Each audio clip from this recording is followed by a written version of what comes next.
Assalamualaikum warahmatullahi wabarakatuh. Allahu akbar. Allahu akbar. Allahu akbar kabira.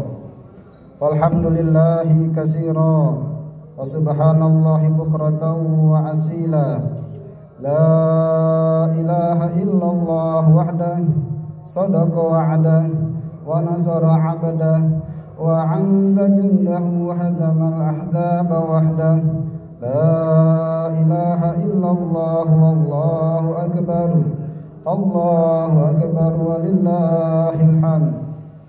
Innal hamdalillah nahmaduhu wa nasta'inuhu wa nastaghfiruh wa nastahdihi wa natubu ilaihi wa na'udzu billahi min syururi anfusina wa min sayyiati a'malina. May yahdihillahu fahuwal muhtad wa may yudlilhu falan tajida lahu waliyyan mursyida.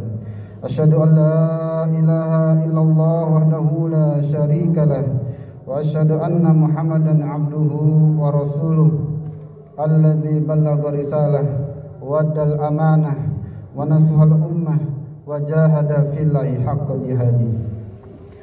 Allahumma salli wa sallim ala habibina al-Mustafa Muhammadin bin Abdillah wa ala alihi wa sahbihi wa man ittaba'a hudah wa ala alihi wa sahbihi wa man tabi'ahum bi ihsanin ila yaumiddin. Amma ba'd. Ibadallah, usikum wa nafsi bi taqwallah wa ta'atihi faqad fazal muttaqun. Faqala Allah Ta'ala fi kitabihil karim asdaqu qailin a'udzu billahi minasyaitonir rajim. Ya ayyuhalladzina amanu taqullaha haqqa tuqatih wa la tamutunna illa wa antum muslimun. Allahu akbar. Allahu akbar. Allahu akbar walillahil hamd. Kaum muslimin yang dirahmati Allah Subhanahu wa taala. Alhamdulillah, pagi ini kita kembali bisa berkumpul bersama di tempat ini untuk menunaikan ibadah Idul Adha. Meski di tengah duka dan keprihatinan karena pandemik ini belum berlalu, belum bisa diprediksi kapan ia akan berakhir. Takbir, tahlil dan tahmid yang kita kumandangkan terasa sebagai jerit dan ratapan memohon belas kasih dan doa agar Allah berkenan menyelamatkan kita dari musibah ini. Di antara kita ada yang menjalani ibadah Idul Adha ini hari ini tanpa ditemani orang-orang tercinta karena sebagiannya sedang terbaring sakit, sebagian lagi telah dipanggil oleh Allah Subhanahu wa taala. Di beberapa tempat bahkan tidak bisa melaksanakan salat Idul Adha secara berjamaah. Sudah setahun lebih kita merasakan kondisi ini. Bahkan akhir-akhir ini semakin mengkhawatirkan. Jumlah anggota masyarakat yang terkonfirmasi positif COVID ini semakin meningkat. Sehingga sejak 2 pekan lalu pemerintah mengeluarkan kebijakan PPKM darurat. Saat ini banyak rumah sakit yang penuh dan tidak mampu lagi memberi layanan kesehatan yang dibutuhkan. Akibatnya banyak pasien yang terpaksa dirawat di rumah dengan fasilitas yang tidak memadai. Kondisi ini juga memaksa para tenaga kesehatan bekerja sangat keras hingga kelelahan. Sebagiannya bahkan tertular virus dan tidak sedikit para dokter dan tenaga medis yang meninggal dunia. Belum terkendalinya pandemik ini juga membawa dampak serius pada dunia pendidikan anak-anak kita. Pemegang kebijakan pendidikan belum mampu memberikan solusi penyelenggaraan pendidikan di tengah pandemik ini. Anak-anak kita harus belajar di rumah dengan mengandalkan fasilitas HP-nya, fasilitas gadgetnya, ditambah kondisi orang tua yang tidak memiliki kesiapan untuk mendampingi anak kita belajar di rumahnya masing-masing. Dalam beberapa hari terakhir ini, berita kematian saudara, teman, tetangga kita menghiasi media sosial kita. Kita juga kehilangan ratusan ustadz, guru, dan kiai kita yang telah mendahului kita dengan adanya wabah ini. Tentu semua ini memiliki hikmah yang besar yang kita harus sikapi dengan keimanan. Justru bagaimana ini meningkatkan mujahadah kita untuk kita juga untuk mentaati prosedur kesehatan dan kita senantiasa menjaga imunitas tubuh kita. Allahu Akbar, Allahu Akbar, Allahu Akbar, walillahil hamd. Kaum muslimin dan dirahmati Allah Subhanahu wa taala. Di tengah berbagai musibah dan krisis ini, patut kiranya kita merenungkan kembali sosok fenomenal Bapak pembangunan peradaban agung, yakni Nabi Ibrahim alaihissalam. Nabi Ibrahim alaihissalam berhasil membangun Mekah menjadi negeri yang aman, makmur dan penuh keberkahan, negeri baldatun thayyibatun wa rabbun ghafur. Di lembah pasir bebatuan yang kering dan tandus muncul sumber mata air Zam-Zam yang tidak pernah kering sepanjang masa. Tidak ada kebun dan pertanian, tetapi buah-buahan selalu ada tanpa mengenal musim. Negeri itu menjadi negeri yang aman walaupun di sekitarnya terjadi pergolakan bersenjata sepanjang sejarah. Bahkan ketika Rasulullah SAW menaklukkannya dalam Fathul Makkah, Allah pun menahan tangan orang-orang yang beriman dan orang-orang musyrik agar tidak terjadi pertumpahan darah.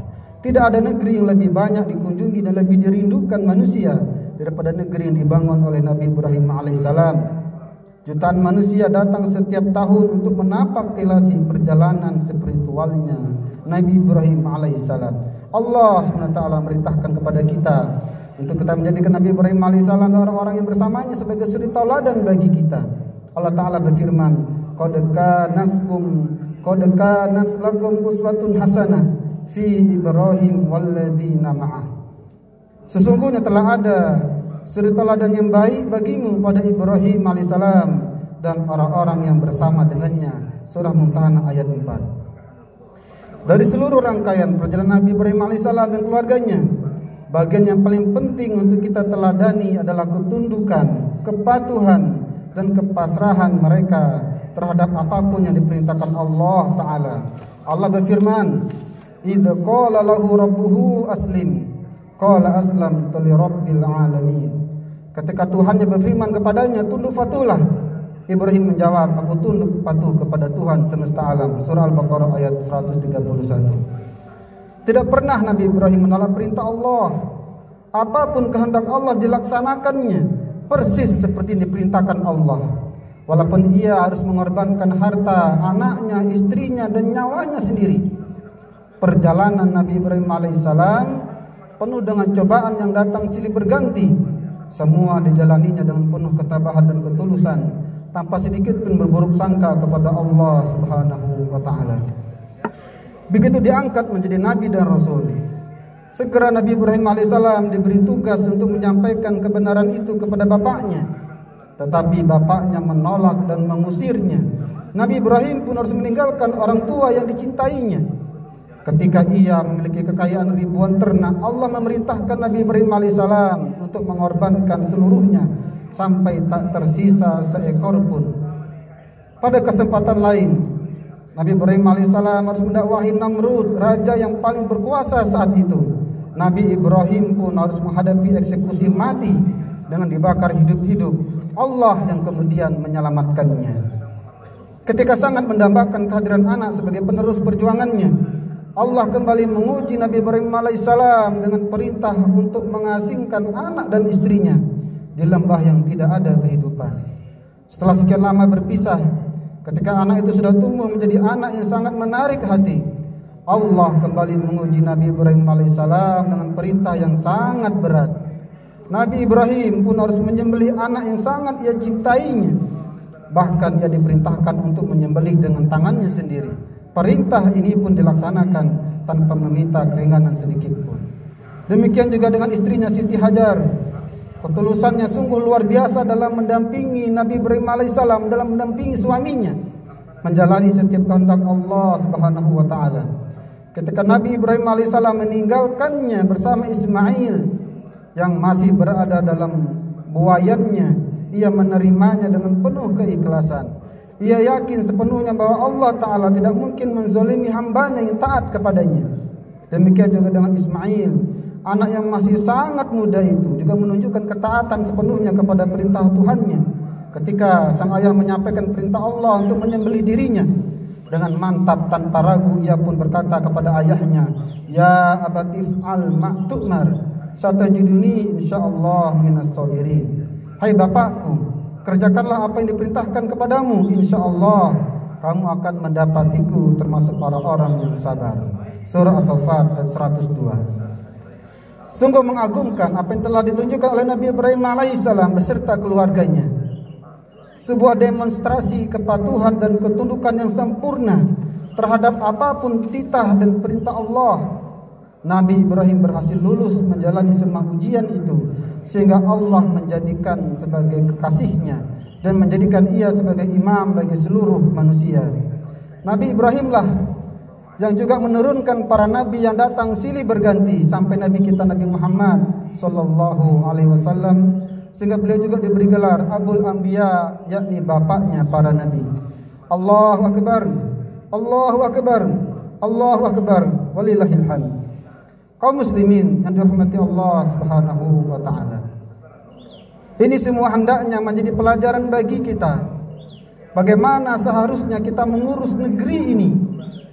Hanya dengan ketundukan dan kepatuhan kepada Allah sajalah kita akan bisa keluar dari krisis ini. Allah SWT akan menurunkan berkah dari langit dan bumi. Sebaliknya, segala keingkaran kepada Allah hanya akan mengundang musibah dan bencana dari segala penjuru. Allah Subhanahu wa taala berfirman, "Walau anna 'alal qura amanu wa taqaw la fatahna 'alaihim barakatin minas sama'i wal ard, walakin kazzabu fa akhadnahum bima kanu yaksibun."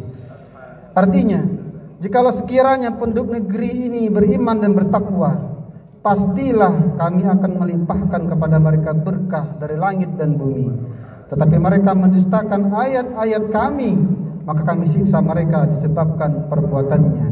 Surah Al-A'raf ayat 96. Inilah saatnya kita menengok kembali agama kita sebagai wujud ketundukan dan kepatuhan kepada Allah. Sudah terlalu lama kita meninggalkannya. Islam inilah tuntunan dan panduan hidup terbaik yang Allah turunkan kepada kita. Dihadirkannya Nabi SAW membawa ajaran Islam ini semata-mata hanya untuk kemaslahatan bagi seluruh umat manusia dan sebagai rahmat bagi seluruh alam. Mari kita terima Islam ini tanpa kecurigaan, karena memang semata-mata wujud kasih sayang Allah kepada umat manusia. Mari kita terima Islam ini secara totalitas, tanpa meninggalkan sekecil apapun ajarannya, karena seluruhnya akan membawa manusia kepada keselamatan, kesejahteraan, kedamaian, keadilan dan kasih sayang.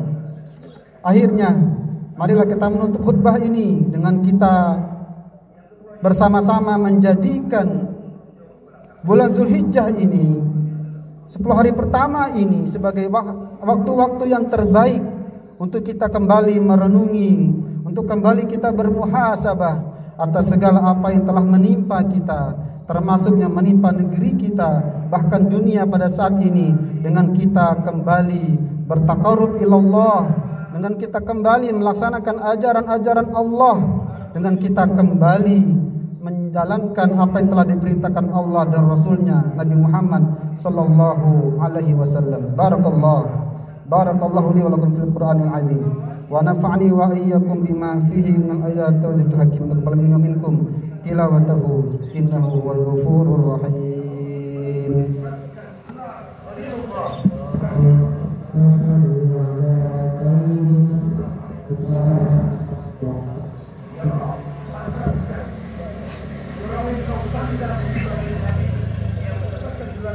Alhamdulillah hamdan katsiran kama amar, asyhadu an la ilaha illallah wahdahu la syarikalah wa asyhadu anna Muhammadan abduhu wa rasuluh. Allahumma shalli wa sallim wa barik ala sayyidina Muhammadin wa ala alihi wa sahbihi ajma'in. Qala ta'ala fil kitabil karim, ya ayyuhalladzina amanu taqullaha haqqa tuqatih wa la tamutunna illa wa antum muslimun. Jamaah salat Idul Adha yang dimuliakan Allah Subhanahu wa taala. Akhirnya marilah kita menutup khutbah ini, khutbah Idul Adha yang singkat ini, dengan kita bermunajat kepada Allah Subhanahu wa taala.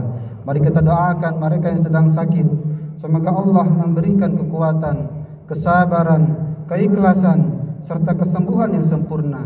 Untuk mereka yang telah dipanggil Allah, semoga Allah berkenan menerima seluruh amal solehnya dan mengumpulkannya di surga bersama orang-orang yang Ia cintai. Semoga segala rasa sakit yang mengiringi kematian mereka menjadi penebus segala dosa dan meringankan hisab mereka. Untuk mereka yang ditinggalkan, semoga Allah memberikan kekuatan agar bisa menjalani kehidupan ini dengan penuh ketabahan. Semoga semua ujian ini mengangkat derajat kita, mengangkat derajat untuk lebih tinggi lagi sebagai manusia beriman yang telah teruji keimanannya. Bagi mereka yang telah memberikan kepedulian, bantuan dan pertolongan, semoga Allah membalasnya dengan balasan yang terbaik, melimpahkan keberkahan dalam hidupnya, memberikan pahala yang sebesar-besarnya kepada orang-orang yang telah membantu wabil khusus pada masa-masa seperti ini. Semoga kita semua diberikan kesehatan, dihindarkan dari virus ini, dan kita terus mendapatkan keselamatan baik di dunia ini maupun nanti di akhirat kelak. Bagi mereka yang belum sadar, yang masih melakukan kezaliman di tengah kesulitan ini, mari kita juga doakan agar mereka bertobat dan memperbaiki segala perbuatannya, ataupun Allah memberikan pelajaran kepada mereka agar mereka segera kembali kepada Allah Subhanahu wa taala. Kita tutup khutbah ini dengan doa. A'udzubillahi minasyaitonirrajim. Bismillahirrahmanirrahim. Alhamdulillahirabbil alamin. Wassalatu wassalamu ala asrafil anbiya'i wal mursalin wa ala alihi wa sahbihi ajma'in. Allahumma a'inna ala dzikrika wa syukrika husna ibadati. Allahumma inna nas'alukal huda wat tuqa wa afafa wal ghina. Allahumma inna nas'aluka min husnil khatimah wa na'udzubika min su'il khatimah. Allahumma ghfir lil muslimina wal muslimat wal mu'minina wal mu'minat al ahya'i minhum wal amwat innaka sami'un qaribun mujibud da'wat ya qadiyal hajat. Allahumma ghfir lana dzunubana wa li walidayna warhamhum kama rabbawna shighara. Allahumma la tuzigh qulubana ba'da idh hadaytana wa hab lana min ladunka rahmah innaka antal wahhab. Allahumma arinal haqqa haqqan warzuqna ittiba'ah wa arinal batila batila warzuqna ijtinabah. Allahumma aftah lana Allahumma inna nas'alukal huda wat tuqa wa afafa wal ghina. Allahumma dafalnal bala wal waba wal zalazil wal mihan mazuriman wa ma batan an baladina Indonesia khassah wa in buldal muslimin ammah ya rabbal alamin. Rabbana zalamna anfusana wa illam taghfir lana wa tarhamna lanakunanna minal khasirin. Rabbana atina fid dunya hasanah wa fil akhirati hasanatan wa qina adzabannar. Wassallallahu sayyidina Muhammadin wa ala alihi wa sahbihi ajma'in. Subhana rabbika rabbil izzati amma yasifun wa salamun alal mursalin walhamdulillahi rabbil alamin. Wassalamualaikum warahmatullahi wabarakatuh. Allah